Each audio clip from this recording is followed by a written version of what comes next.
Good morning, guys. So today you're spending a day with me as a Singporero. You're spending a day with me as a Singporero. So you guys, it's still in the morning, and yeah, let's see what you can do for the day. So yeah, make sure you stay tuned. You like the video to the end. You like, you comment, you share, and you subscribe to my YouTube channel. Obvious morning routine, I'm gonna be bathing my bed. What I'm not gonna be showing you also, because I showed you in the previous video. So I don't wanna waste your time. I have to show you new things. This question, yeah, obviously, you know, I'm gonna build my bed. Is it build my bed, or yeah, I'm gonna make my bed, something like that. So you guys, I think I need to get a haircut, right? What do you think? So yeah, let's go and get a ghetto haircut in a ghetto. Let's go. What's good, man? I don't know if you can clearly see me because the sun is there and camera ain't got, but let's hope you can see me though. So guys, we're gonna go and get a fresh haircut nyana. As you can see, so wrong, watch looking nice. And then after that, we're gonna go to my mom's place. As you all know, kutansara tenga grocery. Things they were a bit tight, and yeah, I told my mama that charamba chingokwata kuno kusvika manzwa butter nini, you understand. So nezuro was full because pandaro achiround atenga sadza masweets, and then pakabikwa sadza was full. So ndangochika mchana madasiya chimunya changu, so ndonya ndikubayire zveso around 11 ndasvika chadyiwa pana crisis ndezvize ndakaona pana achidya panda fight todaro. So yeah, let's go and check what's popping. Ndakunogirawo man amana mababa emageto tsike yekudza vanhu kugerawo mapondo vakawana kupi madhora 50 vakawana kuti tsike zvakabva kupi izvo. Isi tongoziva kuti munhu kana uchigerwa akarongori nhoshi rako izvo kana riri zvoda coin kwete zvekuzonzi musoro pondo musoro dhora 50 $3 uko kuna na vintage watowata hanzi 10-15 mari inokori musoro wemuomberi musoro wemunhu chacha nhoshi pakufamba yakasiyana. So ndinoona kuti zonzi mari ko, but I'm sure kuti munhu yambo kuti dhora chete munhu anoramba nhoshi chete. Baba yachona yakavharwa ndatoipfuura apa chitofamba apa chiri yakavharwa ko munhu anononoka kweo basa paboya. Shit, akababa kachona karapa kakavharwa. Ndakutobaya kumaraini, but manje kumaraini munhu achona anogera ngeziva rugera munhu nembezo achazogere zvakanaka kumaraini kwana momzi yangu, but I don't have enough shit. Mitomboona kuti zvinopera sei, you understand. So yeah, let's go and get it and see what's popping exactly. Let's go. So amana pana amana ndombobvunzwa mana, I know hazvina basa kezvo, but peni kumuka wakadyirwa chimunya munoiziva here. Peni kumuka so uchiona kuti my eat tomorrow food haisisipo, mana hamusi kuiziva peni iyoyo. Yokumuka maplates akazukwa, chimunya chako charohwa, and vanhu they are pretending as if they don't know what's happening. Yes, they are the ones vadya chimunya chako. Iwo wachengeta food kuti uzorwa mangwana achina fomuka wapunga chadyiwa. Amanaka uchida kuzama kubvunza amana yafamba sei eat tomorrow food yangu apa. Inonzi eat tomorrow food chimunya chamangwana chinonzi my leftover ndizvo, but ichocho amana my sleeped food amanaka nyangwa bereka amana mudzimbomo. If you are watching this, learn to respect each other. Ngati respectane mudzimbomo. Hatizokusera ngozi tarowana mai kuti chimunya zvedu zvadyiwa mbo. Please respect people's food. Yes, respect people's food. Inhaka yavamwe vanhu iyoyo. Yes, musamunge muchenge muchiziva zvikuitika masuka maplates musingu madya chimunya chedu, you understand. But manje padhemba angu vanhu vanozoita kakunyarana kachimunya chemunhu because guys, my face is looking crusty. Andogeza but andogeza mberi. Yes, padhemba pangu amene zvoitwa kudzimwe dzimbere. Guys, muso kune vanhu vane tsika yekudya chikafu achitsunya kuti mumwe munhu arozodya chimunya ichocho anotadza kuchidya. One, learn to eat your food nicely, so that takada kuba chimunya chenyuka tinochiba zvakanaka chakadyiwa zviri neat. Idyewo sadza muchibva ne one side. Haikona kuda kuri tsunya padenga, kuda kuri svinyanga ndokuita sei koko tinochiba sechimunya chacho. Handizve kufenda izvo zvimozo. But anyways, musabe zvimunya zvavanhu. Inhangu kana chakadyiwa zviri neat zvisingasemese ndinoba, but changu mana ndirespectewo please.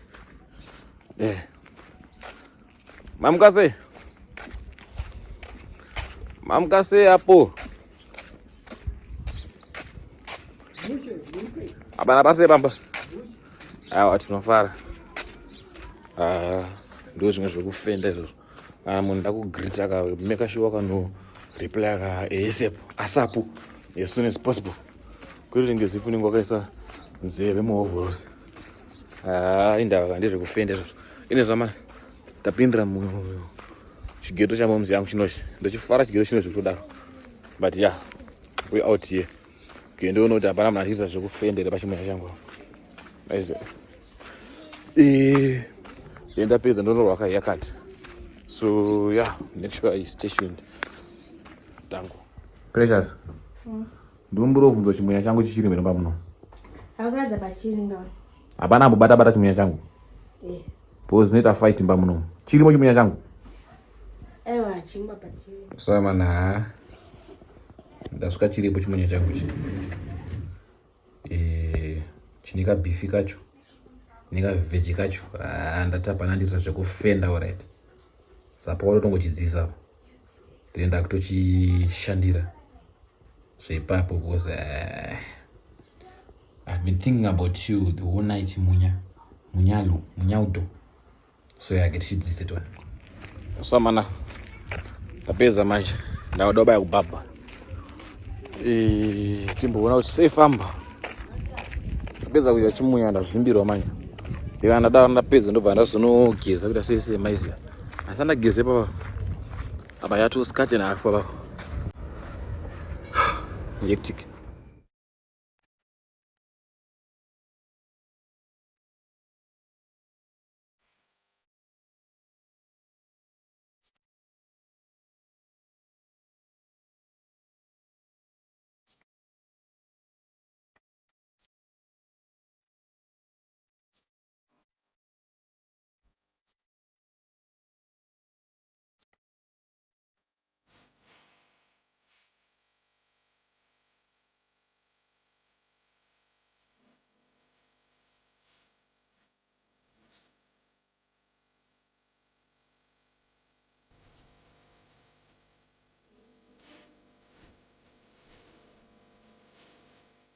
So guys, napedza yakati para. You understand?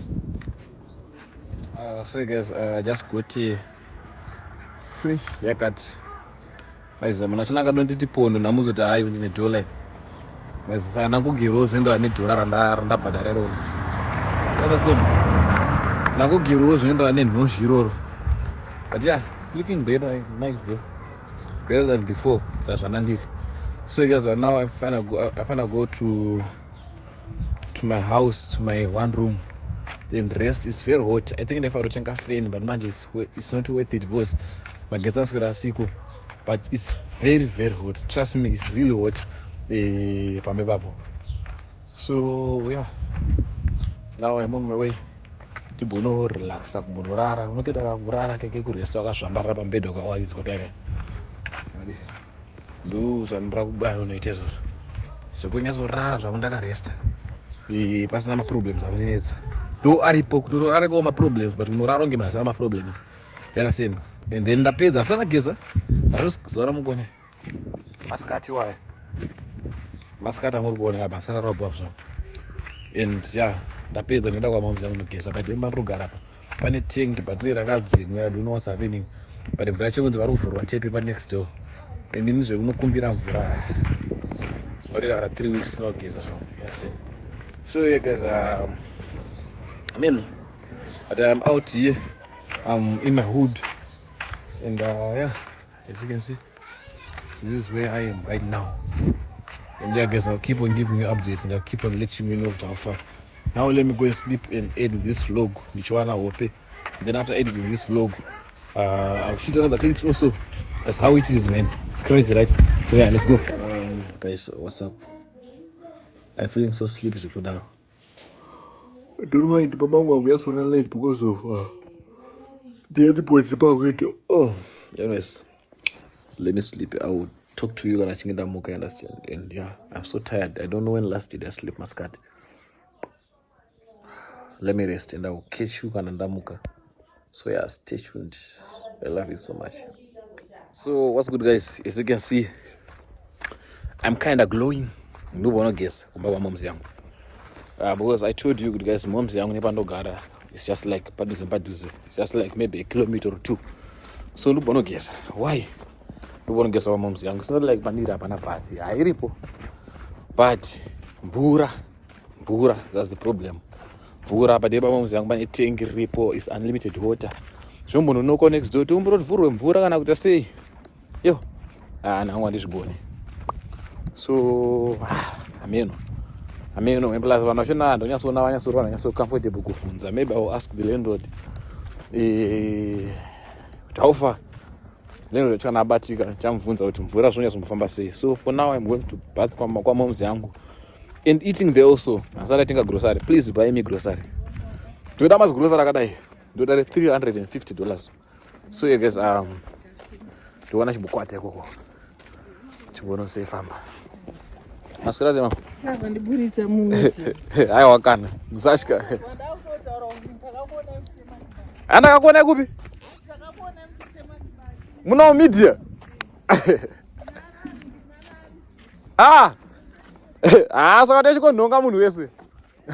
saka ndechingonhonga munhu wese anditika ndakutoshikwa machembere muraina kuti ndechingoburisa vanhu media maswera se swera maswera se maswera taswera amana machembere muraini mamoms emuraini hanzi sazotiburitsa mumedia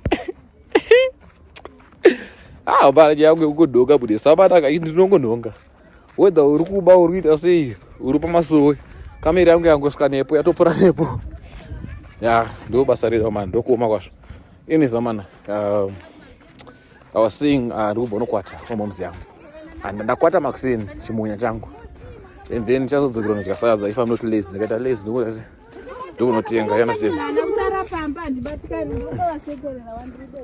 ndikaita lazy ndikaita usimbe ndokunotenga chikafu. So yeah, I don't know what's gonna happen, but for now let's go and see what's popping.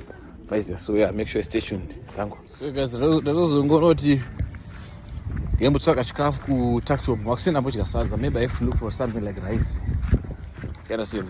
So yeah, bye to madi hapana aiza. So get bye to tsvaka something maybe rice and yeah tonozvinopira sei. So let's go.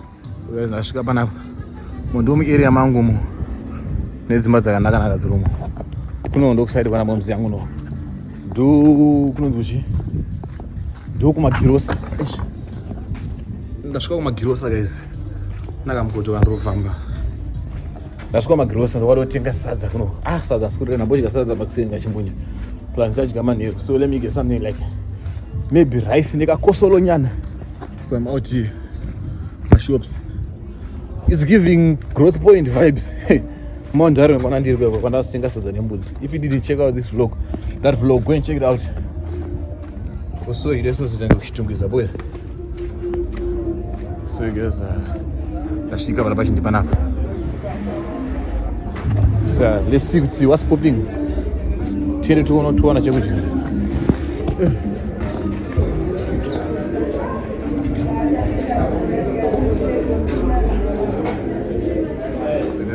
Ka growth point kacho ndo pane mabhawa nene kababa vanokuti kwa tiles pa Fidelity ndo vachona panapa but kuside nekushoko nze. So yeah papa geto kubata na huru kwega ronzi kurovana chimudenga chacho ndo rasi racho. Even my mom cooks better than this, but nenyaya yenzara segeto it nopedza vangodya zvese zvese, but even inini I can cook better than this. This is junk according to my skills, according to my culinary skills. I can do better than this, but segeto it niri nenzara ndarazotenga tuzini because hapana change. Yeah, that's crazy, right? Tongorwa dry apa kashata.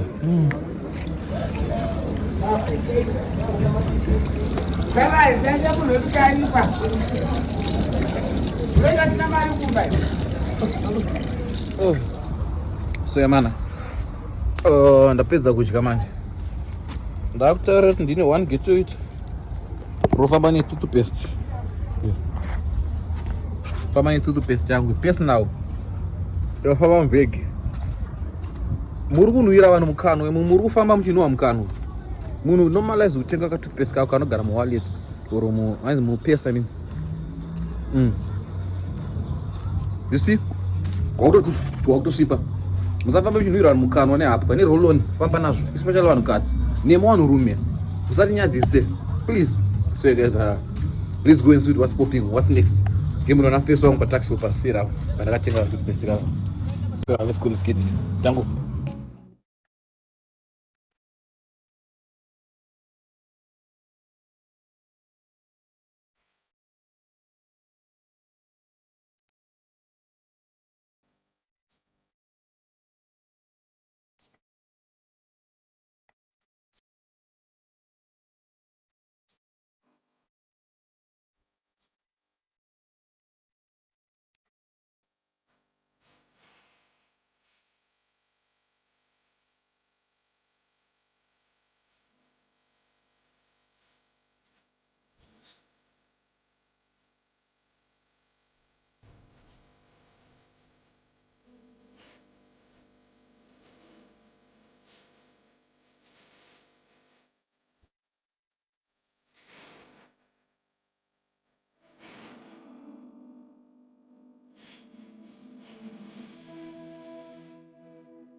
Dumbo roa hari shamari. Dumbo roa hari. Ndiwe mbotengesa mabanana ke. Urwa casket. Hari ndo dzasiyana. Baba. Andira ne black label. Unoda munhu ari stable. Kunasikana vari stable. Exactly. Unzwe. Unosikana wako ani mota. Aningani kama companies. Atikadi sugar mama. Asati arorwa. Asina mwana. Kunasikana wakanda wanenge wani life iri good body. Bakomana toka kuva nyinga. Yova tinodea. Soti mukomana ngachishika kusvikira musikaniga. Barakusana vanhu kwachido wakomana. Ndomusikira sei. Waizia. Kana ari please. Andinawo. Aka ani ma Range Rover vakomana sengo sarienda ndi Vaishka anzishizwe yatozali ndio maliga acho turi kudewa ndio maliga turi kuda acho. So I beg guys, thank you for watching. So this is my supper today. I bought rice, maskati, makseni ndadya chimunya. Makseni inonokwata kwa momzi yangu. Sadza rangu nasiyana nezuro rariya. And then maskati kama ndatenga rice, right? Maniru ndatenga marashens. Russian and chips. And then as you can see, zvakangodaro ndezve mugeto. Manaka west idhora ra-west kwai nekadringi kacho kari panapa pinut. Anyways guys, thank you for watching the vlog to the end. Make sure you subscribe, you like, you comment, you share, and subscribe to my YouTube channel. Do real life of Ghetto Youth and spend a day with me. And why is it the bus don't manage? So guys, I'll keep on giving you more updates, and I'll keep on giving you Shakawanda, Zurika Swiss and stuff. In our bus room, go to Huta, Swiss Farah. So guys, I'll keep on giving you Shakawanda. Just make sure you like, comment, you share, and you subscribe to the channel for more and more content. Make sure every day you watch out for my vlogs na 10. And doing good life yangu hapana Shakawanda. Shomoripo. Ngosukira ndakarara ndingochenda tenda ndingoita content and eating junk food, you understand? And make sure you check out our vlog. What do you call it? Buying groceries. I'm gonna do a vlog soon. Reaching my groceries. I just wanna balance 1 or 2 things, and then I'm gonna do the vlog. And yeah, what else, Shasara? yeah, Q&A is coming soon, and nemama updates. You understand? So make sure you stay tuned. You like, comment, you share, and you subscribe to my channel for more. So you guys, catch you on another vlog. Danko.